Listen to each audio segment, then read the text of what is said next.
Primeiro-ministro Tauro Matanrua Kateten, carta convite para o homólogo Lelio Basefi governo e a nação selo Carucaona, mas bem tarde, também durante ne preocupa ho eleições.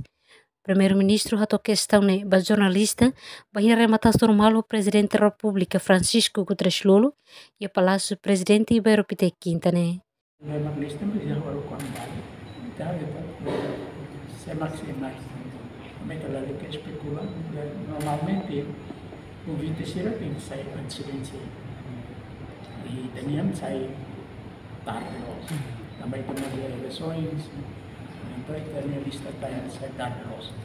Primeiro-ministro Hateten, ni harukou na carta ba sefi governo le nação selo, vai decidir o Hatene sema que vai participa. Temos comissão organizadora ba cerimônia tomada de posse. Ministro da Administração Estatal Miguel Pereira de Carvalho Hateten, preparação para a cerimônia tomada de posse atinge 30%. Os convidados que vão participar da cerimônia se convida o chefe de Estado, temos primeiro-ministro, presidente do Parlamento Nacional e líder se convida o homólogo. O chefe de Estado se convida o homólogo. Nosso chefe de governo vai convida o homólogo.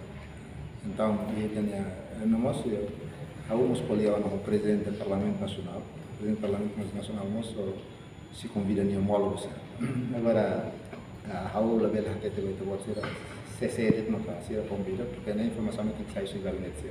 Uma vez a minha uma informação convite for sair e ao fim de semana de lá convite nesse for sair. Loron quarta né presidente eleito Zé Ramos Horta Hatete convida para se festar o nação selo e convida direta o presidente atual Francisco Guterres Lolo lonia no dar candidato eleito mas convida oni amigos o nação selo.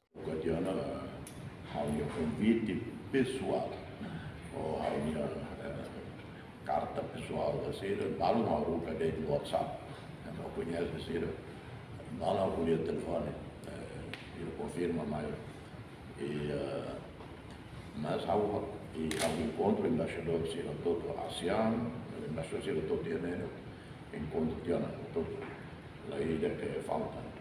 Emerência Pinto, Estel News.